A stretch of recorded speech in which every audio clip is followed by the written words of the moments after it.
Hello नमस्कार साथियों, जय हिंद जय भारत। ऑनलाइन प्लेटफॉर्म पर एक बार फिर से आपका स्वागत है।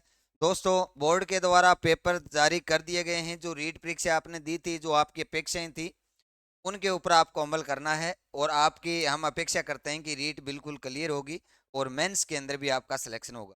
यही दुआ है हमारी। और आप बढ़िया तरीके से मेहनत करते रहो और लगातार अपनी मेहनत को जारी रखो। अब अपन बात करते हैं दोस्तों किसके बारे में, यानी थर्ड ग्रेड शिफ्ट 3 का जो पेपर हुआ था L2 का, उसके अंदर आज हम बात करेंगे SST के जो क्वेश्चन है उनके बारे में। तो SST के जो क्वेश्चन है उनकी चर्चा करेंगे अपने। तो उसके अंदर अगर अपन बात करें तो थोड़ा सा आपका सपोर्ट हमें ये चाहिए कि आप जो ये क्लास शुरू हो रही है इसको थोड़ा लाइक, शेयर एंड सब्सक्राइब जरूर करें। इससे हमारा क्या है, थोड़ा हौसला बुलंद होता है और आपको भी इसमें क्या है, आपका कुछ जाता नहीं है। बाकी आपकी मर्जी है, आपको प्रेशराइज तो हम कर नहीं सकते, वो आप मित्रों का सहयोग होता है थोड़ा। ठीक है, तो आज हम शुरुआत करते हैं। शिफ्ट जो तीसरी शिफ्ट थी, लिख देता हूँ मैं इस साइड में। ये कौन सी शिफ्ट है? तीसरी शिफ्ट है, शिफ्ट 3। शिफ्ट 3 का जो पेपर हुआ था, तीसरा जो पेपर था, उसके अंदर SST, इसमें सबसे पहला क्वेश्चन दिया गया है कि राजस्थान के प्रमुख जिप्सम उत्पादक जिला। तो राजस्थान का प्रमुख जिप्सम उत्पादक जिला है वो पश्चिमी बेल्ट आता है। और पश्चिमी बेल्ट में एक ही जिला दिया गया है, कौन सा है? बीकानेर। बाकी सारे उस साइड के हैं, इसमें जिप्सम उत्पादक नहीं होता है। तो यानी बीकानेर, नागौर, जैसलमेर और बाड़मेर, यहाँ जिप्सम उत्पादन ज्यादा होता है। ठीक है ना, तो ये उत्तर हो जाएगा इसका बीकानेर। उसके बाद में सुलह कुल की नीति। सुलह कुल की नीति किस मुगल शासक के द्वारा लागू की गई थी? तो यानी मुगल सुलह कुल का मतलब होता है सहिष्णुता, यानी धार्मिक सहिष्णुता की नीति किसके द्वारा लागू की? ये लागू की गई थी, सुलह कुल की नीति किसके द्वारा लागू की गई थी? ये अकबर के द्वारा लागू की। यानी अकबर एक ऐसा शासक था जो यानी धार्मिक हीन भावना नहीं रखता था, यानी सभी धर्मों को समान मानता था। तो यानी सुलह कुल की नीति किससे संबंधित है? अकबर से संबंधित। इसके बाद में अपन बात करते हैं भारत में शुष्क खेती। भारत में शुष्क खेती की जाती है। शुष्क खेती घटा हुआ है, जटे कम वर्षा हुआ है। कम वर्षा हुआ मतलब है 50 से 60 सेंटीमीटर के लगभग वर्षा होती है, 50 सेंटीमीटर से कम वर्षा होती है। वहां पर कौन सी कृषि की जाती है? शुष्क कृषि की जाती है। तो इसमें एक नंबर ऑप्शन सही हो जाएगा। इसमें 75 सेंटीमीटर वार्षिक वर्षा वाले क्षेत्रों में हो जाएगा। ठीक है ना। इसके बाद में अपन बात करते हैं, बाकी सारी 75 से ऊपर है, ये 75 सेंटीमीटर से कम है, ये इसका उत्तर हो जाए। इसके बाद में अपन बात करते हैं निम्नलिखित में से किस संत का जन्म अहमदाबाद में हुआ था? तो किस संत का जन्म अहमदाबाद में हुआ था? ये क्वेश्चन बिल्कुल इजी क्वेश्चन है। और इस अहमदाबाद में जन्म हुआ था दादू दयाल जी का। तो दादू दयाल जी जिसने दादू पंथ की स्थापना की थी, जयपुर के नरेना के अंदर उसकी क्या है, प्रधान पीठ है। तो उसकी चर्चा कर रहे हैं। तो उसका जन्म कहाँ हुआ था? दादू दयाल जी का जन्म है अहमदाबाद में हुआ था भाई। तो ये भी इजी प्रश्न है। अब इनके बाद में आप बात करें संविधान को, प्रश्न आए हुए वो पूछा है कि संविधान के किस अनुच्छेद के अंतर्गत है प्रधानमंत्री व उसके मंत्री परिषद का गठन राष्ट्रपति की सलाह के लिए किया गया है? तो राष्ट्रपति की सलाह के लिए मंत्री परिषद को गठन है कौन से अनुच्छेद में करेज की आ बात पूछा है। तो यानी इसका उत्तर हो जाएगा 74(1). यानी 74(1) के अंदर क्या किया गया है? मंत्री परिषद का गठन किया गया है जो कि राष्ट्रपति की हेल्प कर सके। ठीक है ना, तो राष्ट्रपति कोई सलाह मांगे तो उसको दे सके। ये 74(a) के अंदर है। ठीक है ना, तो 74(a) जिसने किया है वो बिल्कुल क्या है, सही है। अब इसके बाद में अपन बात कर लेते हैं थोड़ा सा जूम।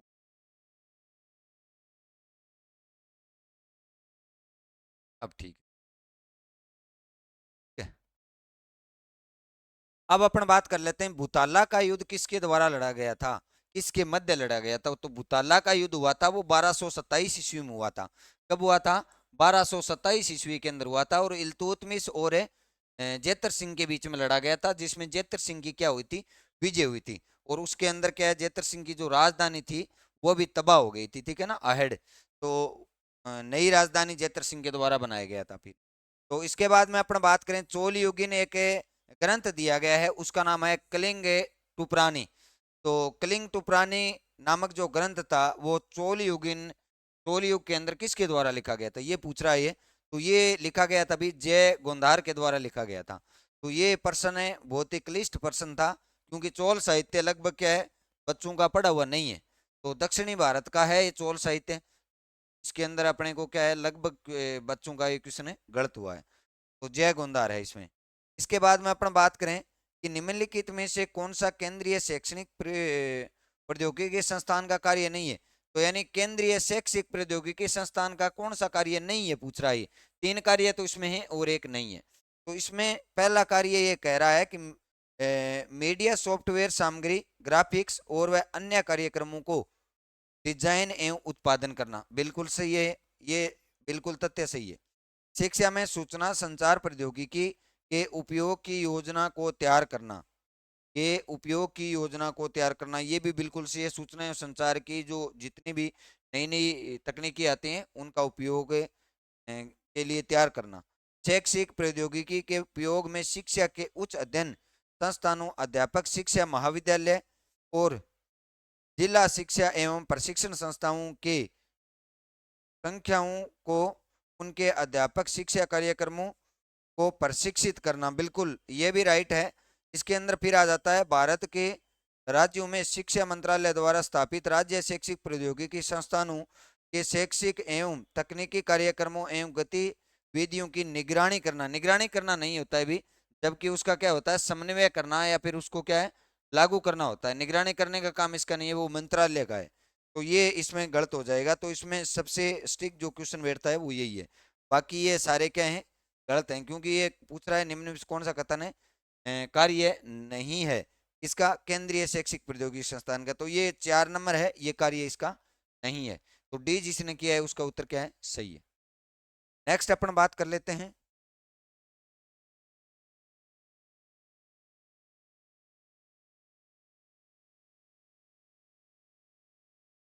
जूम कर देता हूं मैं ताकि आपको दिखाई दे दे। अब अपन बात कर लेते हैं किसके बारे में, यानी भारतीय संविधान के अनुसार राज्य की विधायिका निम्न में से किस विषय पर कानून निर्माण नहीं कर सकती। राज्य सरकार है वह कौन सो विषय है जगह पर कानून को नहीं बना सके। सीधे 100 प्रश्न पूछे गए और शिफ्ट 2 में भी इन प्रकार को प्रश्न पूछे और 8 भी पूछे गए। तो यानी ये पुलिस है, मुद्रा, जेल खाना और कृषि। तो यानी पुलिस के ऊपर कानून बना सकती है, पुलिस राज्य की अलग होती है। मुद्रा जेल खाने पे भी बना सकती है, जेल के अंदर, कृषि पर भी, लेकिन मुद्रा के ऊपर नहीं बना सकती। मुद्रा क्या है, संघ जो केंद्रीय सूची है उसका विषय है। तो यानी मुद्रा इसके अंदर उत्तर सही हो जाएगा, ठीक है ना। इसके बाद में अपन बात करते हैं भक्ति आंदोलन के बारे में। निम्नलिखित कथनों पर विचार कीजिए। भक्ति आंदोलन है उनके बारे में विचार करना है। पहला है रामानुज दार्शनिक दृष्टिकोण को विशिष्ट द्वैतवाद कहते हैं, बिल्कुल सही है। रामानुज ने कौन से द्वैतवाद का गठन किया था, विशिष्ट द्वैतवाद का। वल्लभाचार्य के द्वारा शुद्ध द्वैतवाद, बिल्कुल शुद्ध द्वैतवाद सही है। इसके बाद में निम्बार्काचार्य के दार्शनिक दृष्टिकोण है ये द्वैतवाद, यानी ये द्वैतवाद, इसके अंदर द्वैता द्वैतवाद का गठन किया गया था। तो ये द्वैतवाद सही है। इसमें क्या हो जाएगा, 1, 2 और 3 सही है, डी सही हो जाएगा इसके अंदर, ठीक है ना। तीनों ये कथन क्या है, सही है।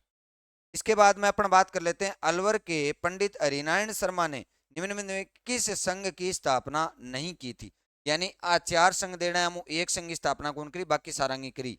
तो इन हम आप बात करें चरखा संघ की स्थापना, चरखा संघ की स्थापना कौन करी भी, चरखा संघ की स्थापना कौन करी, जो जो को आपने सिकरा रहा जमनालाल बजाज बाण करी।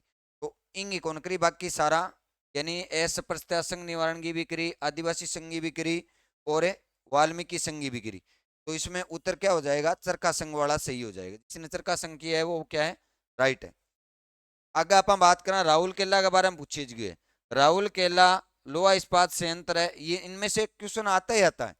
यानी अगर उद्योग में से क्वेश्चन देता है तो 3 जो लोहा इस्पात संयंत्र हैं तीनों का किसी न किसी प्रकार से प्रश्न पूछा जाता है और ये प्रश्न इंपॉर्टेंट है, हर एग्जाम के अंदर आता है। राहुल केला इस्पात संयंत्र किस देश के सहयोग से स्थापित किया गया था, ये पूछ रहा है। तो राहुल केला है वो भिलाई छत्तीसगढ़ के अंदर है और वो कौन से देश के सहयोग से, जर्मनी के सहयोग से स्थापित किया गया था। उसके अंदर उत्तर क्या आ जाएगा, जर्मनी कहां पर है, जर्मनी, जर्मनी के सहयोग से स्थापित किया, ठीक है ना। तो इसके अंदर जर्मनी जिसने किया है उसका उत्तर क्या है, राइट है। आगे है राजस्थान की भाषा के लिए राजस्थानी शब्द का सर्वप्रथम प्रयोग किसने किया था। बहुत अच्छा क्वेश्चन है। राजस्थानी भाषा में जो राजस्थानी शब्द है वो सबसे पहले इब्राहिम ग्रियसन ने किया था। तो इब्राहिम ग्रियसन है वो दिया गया डी के अंदर। तो इब्राहिम ग्रियसन के द्वारा यानी राजस्थानी भाषा में राजस्थानी शब्द का प्रयोग किया। तो राजस्थानी शब्द का प्रयोग सर्वप्रथम जॉर्ज इब्राहिम क्रिएशन के द्वारा किया गया था। ठीक है दोस्तों, थोड़ा आगे बढ़ लेते हैं।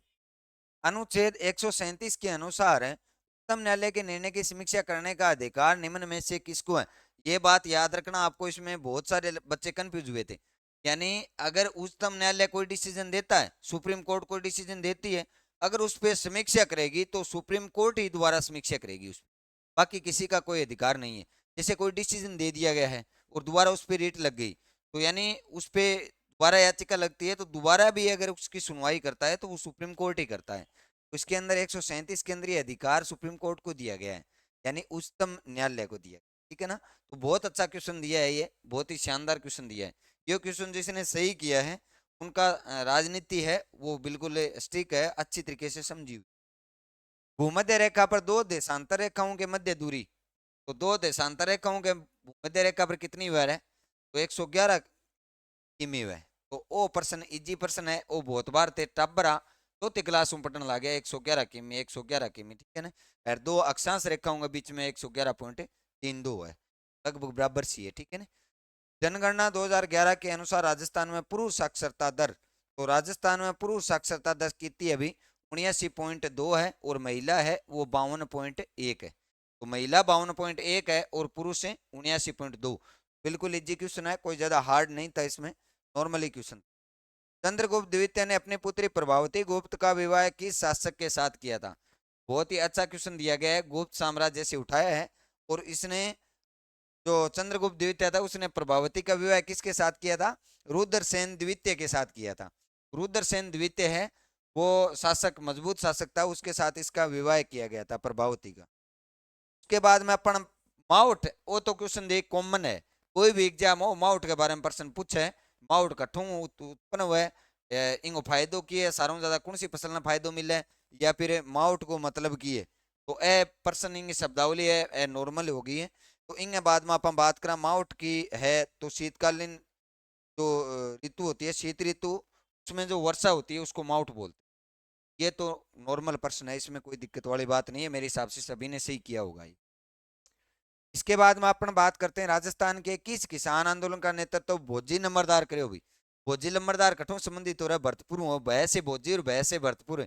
याद रखना हूँ सारों आसान तरीको है, भोजी भरतपुर, भोजी भरतपुर। भोजी नंबरदार को कठों है, भरतपुर संबंध है भाई।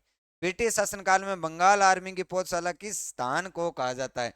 तो बंगाल आर्मी की पौधशाला अवध की नगरी ही भी नहीं माने जाए, तो अवध है उसको क्या माना जाता है? बंगाल आर्मी की पौधशाला। ये पीछे भी एक क्वेश्चन एग्जाम के अंदर ऐसे कैसा पूछा गया था, और ऐसा उठा करके ही आपके रीड के अंदर डाल दिया गया। ठीक है ना?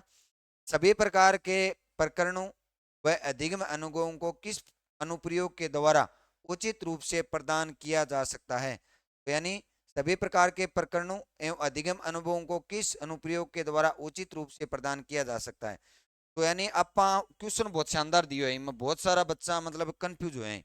यानी वो पूछा कि सभी प्रकार के प्रकरणांगों, यानी जितना भी उपकरण है बांगो प्रयोग, और अनुभवों का प्रयोग, यानी खुद के अनुभव को प्रयोग है। तो यानी जितना भी उपकरण है बांगो प्रयोग और खुद के अनुभव को प्रयोग अपन सर्वेक्षण विधि के अंदर कर सका, तो इनके अंदर सर्वेक्षण विधि क्या हो जाएगा? उचित उत्तर होगा। ठीक है ना? तो स्रोत विधि और खोज विधि तो वैसे भी नहीं होगा, प्रयोजना विधि। प्रयोजना विधि के अंदर तो अपने योजना बना करके और कोई कार्य को तैयार करते हैं। ठीक है ना? इसके बाद में अपन बात करते हैं सिंधु घाटी सभ्यता, प्रश्न पूछे भाई। सिंधु घाटी सभ्यता के बारे में निम्नलिखित कथनों पर विचार कीजिए। तो विचार के करनो आपने, इस सभ्यता में हड़प्पा सबसे पहला नगर खोजा गया था, बिल्कुल और राइट है। भारतीय पुरातात्विक सर्वेक्षण के पहले director John Marshall, John Marshall नहीं थे भी, कौन थे? यानी कनिगम थे। ठीक है ना? तो ये इसका गलत हो जाएगा। और मेसोपोटामिया के लेख मेलुहा को देवताओं का देश कहते हैं, बिल्कुल है। मेसोपोटामिया है उसको देवताओं का देश कहा गया, ये बिल्कुल सही है। तो एक और तीन इसमें सही हो जाएगा। कहाँ है एक और तीन है? एक और तीन डी सही हो जाएगा इसके अंदर। ठीक है ना? तो बी ऑप्शन इसके अंदर गलत है, जॉन मार्शल नहीं था, कौन था? कनिगम। इसके बाद में अपना बात करते हैं नेक्स्ट।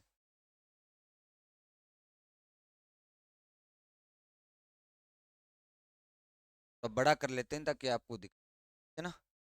अब ठीक है तारो, बैठ जाओ। अब आप बात करें आप निम्नलिखित में से किस समिति की सिफारिश पर जयपुर को राजधानी बनाया गया था, तो यानी ये कौन सी समिति की, सत्यनारायण राव समिति की सिफारिश पर बनाया गया था, ए सही है इसके अंदर, ठीक है ना।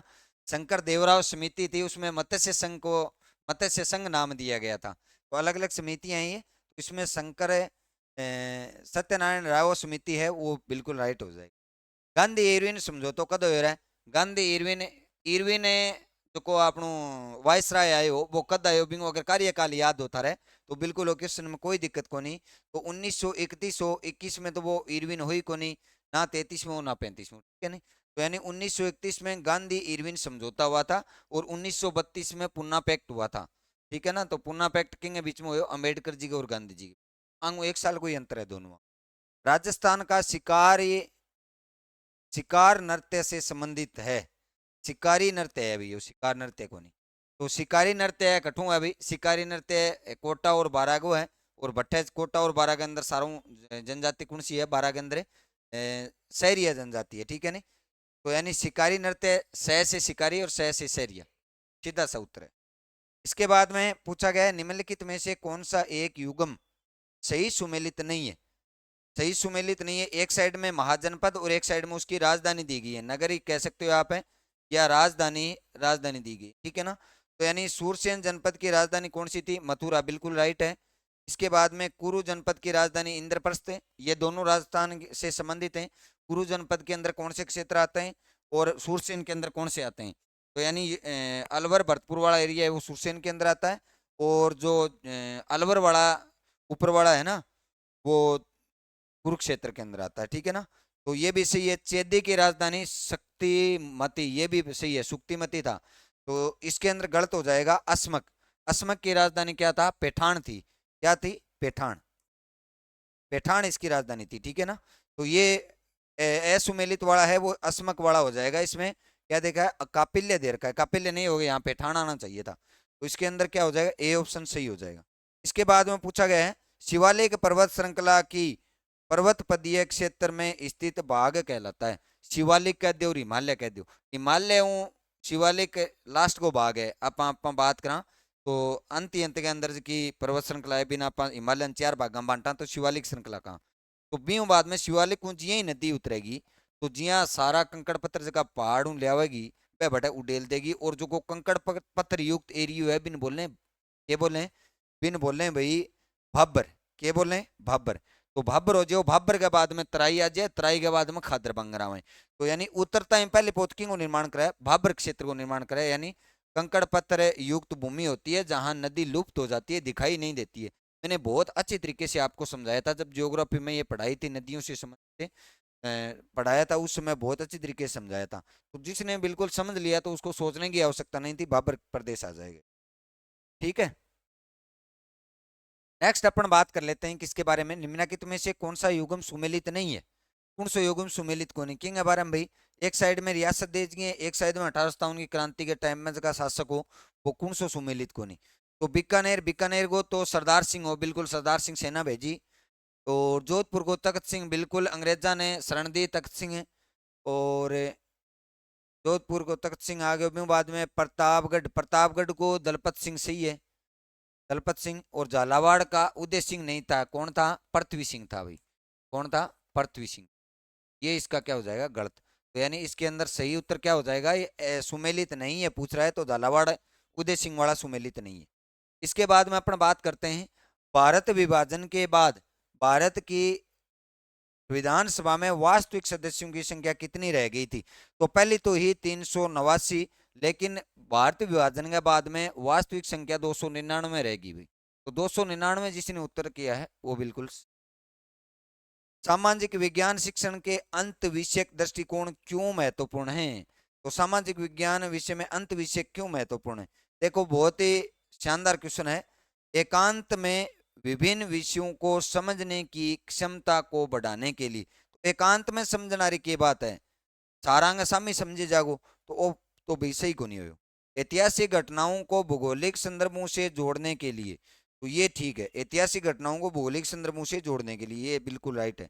अध्ययन को विशिष्ट क्षेत्रों तक सीमित करने के लिए, सीमित तो अध्ययन को करना ही नहीं चाहिए, क्या करना चाहिए, व्यापक होना चाहिए, तो ये गलत है।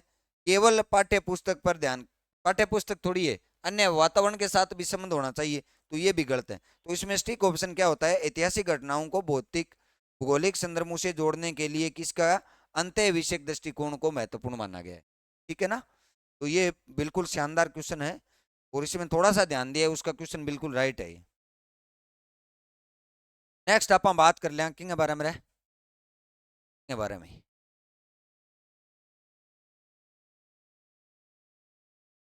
हाँ, अब देखो इंग बात में आप बात करना श्रावक प्रतिक्रमण सूत्र चूर्णी, बहुत बार प्रश्न पूछा है, बहुत बार। कमल चंद्र के द्वारा ये ग्रंथ लिखा गया था, तो ये बहुत बार प्रश्न पूछा जाता है और कल्चर का सबसे इंपॉर्टेंट क्वेश्चन है ये। तो नामक चित्रित ग्रंथ का संबंध किस चित्र शैली से है, तो बहुत बार प्रश्न पूछे जाए तो मेवाड़ चित्र शैली है, अभी सी मेवाड़ चित्र शैलियों संबंधित हो रहे हैं, ठीक है ना।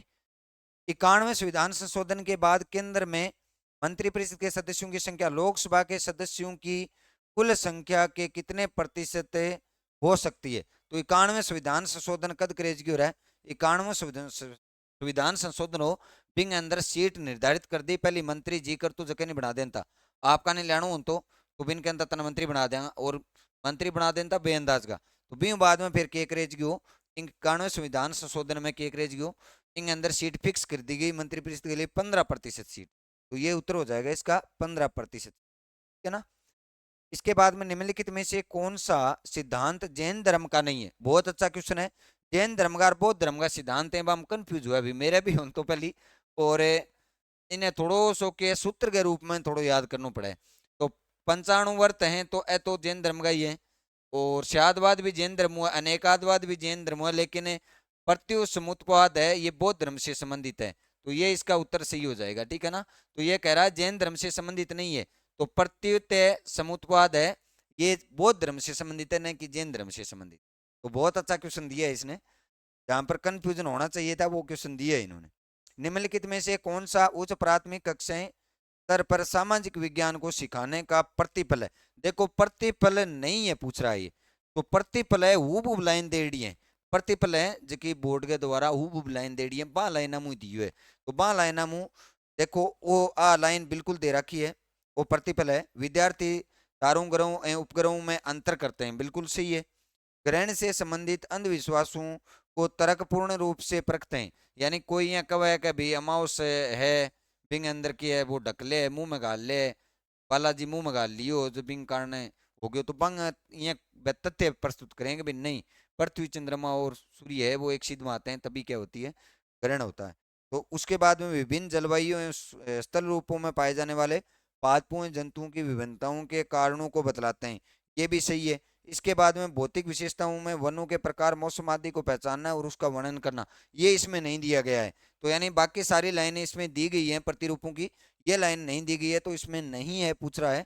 बाकी ये मतलब है थोड़ा सा तो इसके बारे में मौसम के बारे में दिया गया है ऋतुओं के बारे में, लेकिन सेम टू सेम लाइन नहीं है, हो सकता है ये प्रश्न डिलीट भी हो जाए, लेकिन अगर सही होगा तो यही होगा, विभिन्न भौतिक विशेषताओं वनों के प्रकार मौसम आदि को पहचानता है और उसका वर्णन करता है, ये हो जाएगा, ठीक है ना। तो ये प्रतिरूप प्रतिफल में शामिल नहीं है। इसके बाद में नेक्स्ट अपन बात कर लेते हैं,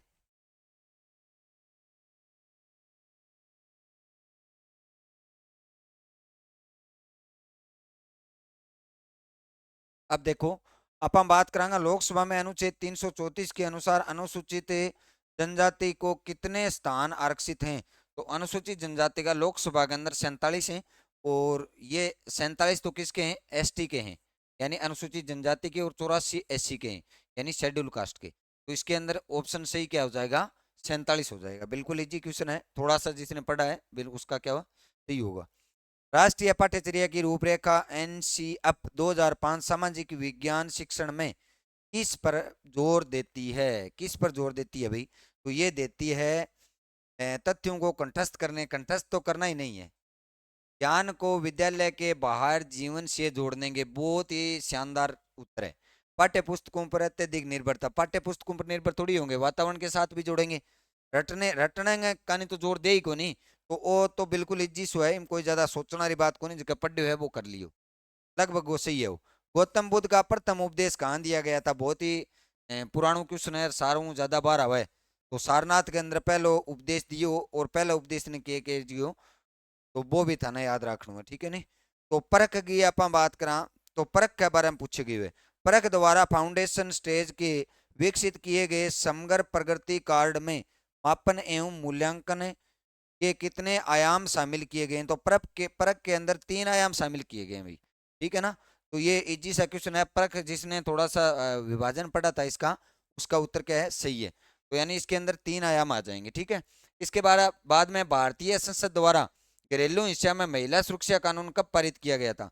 तो महिला सुरक्षा कानून 2005 में करे, 2005 कटाए हो रहे हो। तो महिला सुरक्षा कानून है भारतीय संसद द्वारा 2005 में पारित किया गया था, ठीक है ना। तो ये 2005 उत्तर हो गया इसका। इसके बाद में नेक्स्ट अपन बात कर लेते हैं।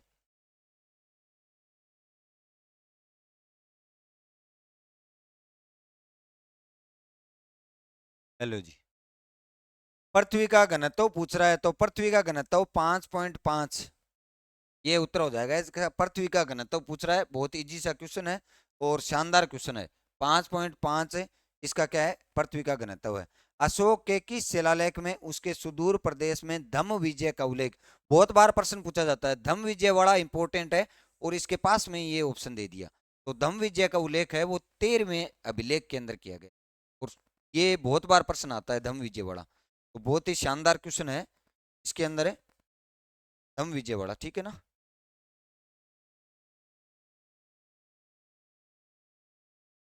हाँ भाई, धम्म विजय यानी बी इसके अंदर क्या हो जाएगा? सही हो जाएगा।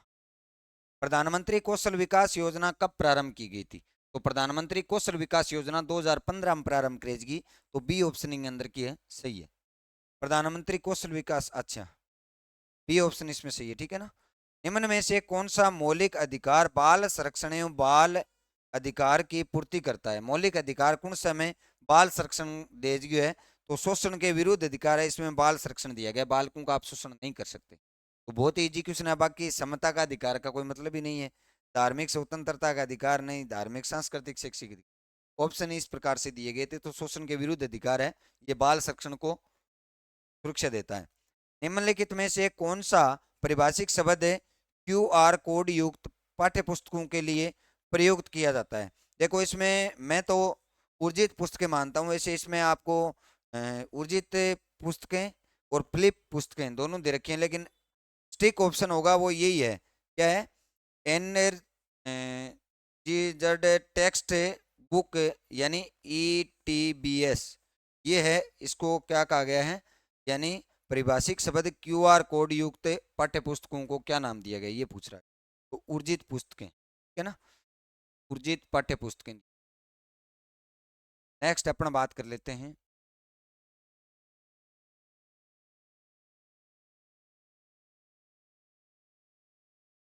ठीक है भाई, अब आप हम बात करांगे के बारे में, मौर्य काल के प्रशासन के बारे में निम्नलिखित कथनों पर विचार कीजिए। मौर्य काल के अंदर जो प्रशासन है, कुलीसन का संबंध न्यायालय से था। ठोकराओं की इकाई को स्थानीय कहा गया, ये गलत है, स्थानीय नहीं है, संग्रह है। तो ये क्या हो जाएगा? ये तो गलत है। क्या पूछ रहा है ये? कथनों पर विचार कीजिए, सही कथन पूछ रहा है। तो शनिदाता राज्य का कोषाध्यक्ष, कोषाध्यक्ष को शनिदाता कहा जाता था, ये भी सही है। और कुलीसन का संबंध न्यायालय से है, ये भी सही है। तो यानी इसमें 1 और 3 सही हो जाएंगे, 1 और 3 सही है, ठीक है ना। तो 1 और 3 जिसने किया है उसका क्या है? सही है। 5E अनुदेशनात्मक प्रतिरूप का क्या है? परिवर्तन रोजर YB द्वारा के लिए किया गया है। किसके लिए किया गया है? रचनात्मकवाद के लिए किया गया है। तो ये क्वेश्चन भी शानदार है। 5E में अनुदेशनात्मक प्रतिरूप है, वो रोजर के द्वारा दिया गया था, वो रचनात्मकवाद से संबंधित था, ठीक है ना। तो ये पूछ रहा है किससे संबंधित था? तो रचनात्मकवाद से संबंधित। उसके बाद में भारत में 61वें संविधान संशोधन के अंदर जो कि आयु में परिवर्तन करेगी बिंग के बारे में पूछे गए हैं। तो 61वां संविधान संशोधन है वो किससे संबंधित था? तो मताधिकार की आयु 18 वर्ष से करना, ये 61वां संविधान संशोधन में किया गया था, ठीक है ना। तो ये भी बहुत ही इजी क्वेश्चन है। इसके बाद में नेक्स्ट अपन बात कर लेते हैं।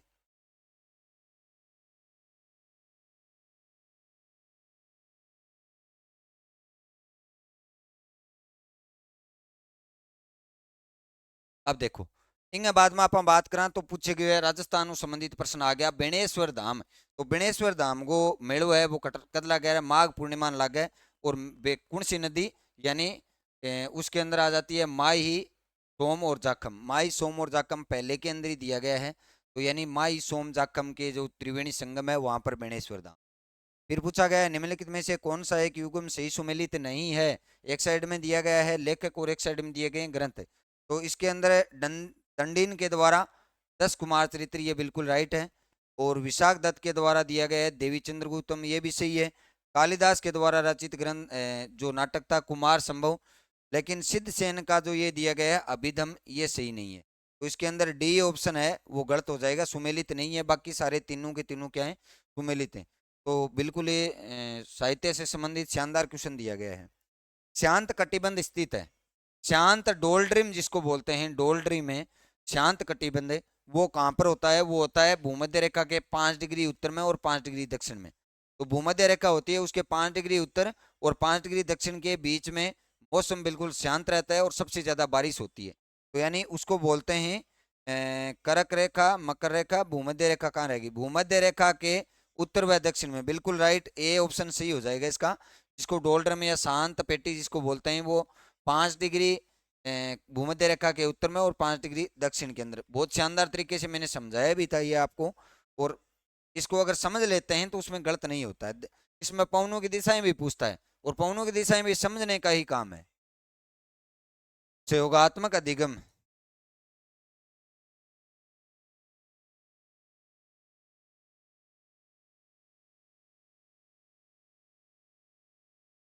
अब देखो इनमें पूछे गए सहयोगात्मक अधिगम को लागू करने के प्रारंभिक चरण में इनमें से कौन सा एक महत्वपूर्ण कदम है। अरे सहयोगात्मक अधिगम में पहली पोत आप सहयोगात्मक अधिगम बनावानी तो बिम समूह को निर्माण करांगा। पहलो चरण हो यह समूह को निर्माण करनू फिर समूह निर्देश देनू और बिन प्रोत्साहित करनू और फिर वो निर्देशन करनू। ए काम हो तो पहलो काम हुआ है समूह निर्माण को। और यही पूछ रहा है कि प्रारंभिक चरण कौन सा है तो समूह निर्माण हो जाएगा। 73वें संविधान संशोधन द्वारा पंचायती राज हेतु 11वीं अनुसूची में कितने विषय शामिल किए गए थे। तो 11वीं अनुसूची में कितना विषय है 29 विषय शामिल करे गया पंचायती राज का। तो वो तो नॉर्मल 100% है और बहुत ही अच्छा प्रश्न है किंग हो पॉलिटिकल को और कॉमन 100% है लगभग एग्जाम मान तो रहे हो। अरावली पर्वतमाला की बात करा तो दिशा पूछा है। तो अरावली पर्वतमाला की दिशा है वह इन टाइप में है नहीं। तो यानी यहाँ पर है दक्षिणी और यहाँ पर क्या हो जाएगा पश्चिमी। तो यानी दक्षिणी पश्चिम से उत्तर पूर्व ये दक्षिणी पश्चिम से उत्तर पूर्व जहां दिया गया है वो सही है। तो इसमें आ जाएगा दक्षिणी दक्षिणी पश्चिम से उत्तर पूर्व बी के अंदर दिया गया है। तो यानी इसकी दिशा है दक्षिणी पश्चिम से उत्तर पूर्व की ओर। उत्तर पूर्व से दक्षिणी पश्चिम नहीं आएगा। इसका जन्म कहाँ से होता है गुजरात से होता है ठीक है ना। तो इसलिए दक्षिणी पश्चिम से उत्तर पूर्व की ओर आएगा। तो बी ऑप्शन इसके अंदर सही हो जाएगा। प्रशांत महासागर में कौन सी धारा स्थित है। 3 धाराएं पे प्रशांत महासागर में कौन ही एक है आई बात पूछे हो। तो यानी अलास्का की धारा की बात करें तो ये प्रशांत महासागर में पहला ही ऑप्शन सही है। और गल्फ स्ट्रीम धारा है ये अटलांटिक के अंदर है। लेब्रेडोर धारा का अटलांटिक के अंदर है। बेंगुला धारा है अटलांटिक के अंदर है। तो ये धाराएं हैं दी गई हैं। तो इसके अंदर पहला ऑप्शन है वो बिल्कुल राइट है ठीक है ना। बाकी ये तीनों ही अटलांटिक महासागर के अंदर है ठीक है ना। तो ये अलास्का की धारा है वो इसमें उत्तर सही हो जाएगा। घूंघट गुगड़ी फुट्टी बांद्रा इमली फतेह बुर्ज राजस्थान के किस दुर्ग से संबंधित बहुत बार प्रश्न पूछे गए हैं। तो इमली जो बुर्ज है जगह सारा बुर्ज है ने वह कौन से दुर्गों संबंधित है अजमेर आरा दुर्गों तारागढ़ दुर्गों संबंधित। तो बी ऑप्शन इसके अंदर क्या हो जाएगा सही हो जाएगा तारागढ़ दुर्ग है अजमेर वाला ठीक है ना। तो ये 146 नंबर क्वेश्चन हो गया। एक लास्ट है क्वेश्चन 4 बचे हैं अब और इनके बारे में अपन और देख लेते हैं।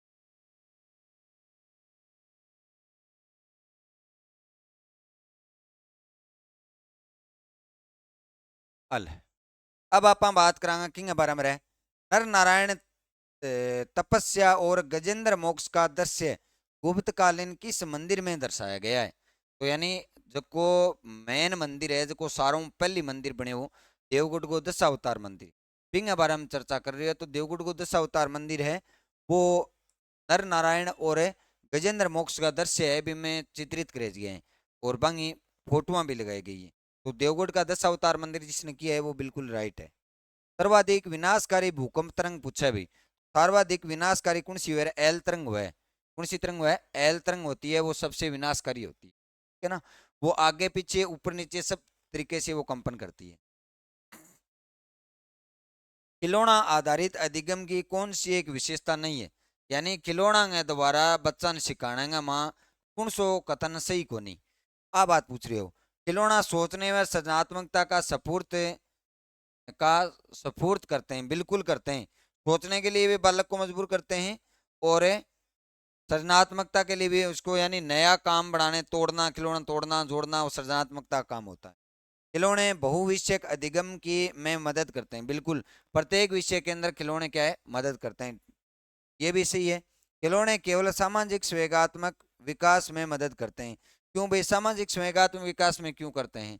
वो तो टेक्निकल विकास में भी योगदान करते हैं। ये मेरे को थोड़ा सा अलग लग रहा है। खिलौने गत्यात्मक विकास को सुदृढ़, गत्यात्मक विकास को बिल्कुल सुदृढ़ बनाते हैं। तो यानी इसके अंदर उत्तर सही क्या हो जाएगा? खिलौने केवल केवल सामाजिक और संवेगात्मक विकास को थोड़ी मजबूत करते हैं, यानी शारीरिक विकास में भी योगदान होता है खिलौनों। तो ये क्वेश्चन हो गए अपने 149। लास्ट प्रश्न है, राजस्थान में सीमेंट उद्योग के लिए सर्वाधिक अनुकूल परिस्थितियां घटे पाई जाएं। तो सीमेंट उद्योग के बारे में दे दियो और जिप्सम के बारे में भी दे दियो। तो सीमेंट सारों में ज्यादा कौन सा जिला के में उत्पादित हुआ है? चित्तौड़गढ़ के अंदर। तो चित्तौड़गढ़ जो कोई इन्वायरमेंट है वो क्या करे? सीमेंट उत्पादन या सीमेंट की फैक्ट्रियां ने आकर्षित करे। तो यही बात वो पूछ रही है कि सीमेंट उद्योग के लिए सर्वाधिक अनुकूल परिस्थितियां कौन से जिले में है? तो ये चित्तौड़गढ़ के अंदर है। तो इस प्रकार आपके 150 क्वेश्चन मित्रों पूरे हुए हैं। इनमें कोई भी क्वेश्चन में डाउट नहीं है, बहुत ही शानदार पेपर आया है। और इसमें मेरे को पता है कि जो बच्चा थोड़ा सा भी पढ़ा है उसके लगभग क्वेश्चन क्या हुए हैं? सही हुए हैं, ठीक है ना। तो एक बार फिर से आपको आगे मेन एग्जाम के लिए हार्दिक शुभकामनाएं। एक बार इस हमारे चैनल को लाइक, सब्सक्राइब एवं शेयर जरूर करें। धन्यवाद। जय हिंद, जय भारत।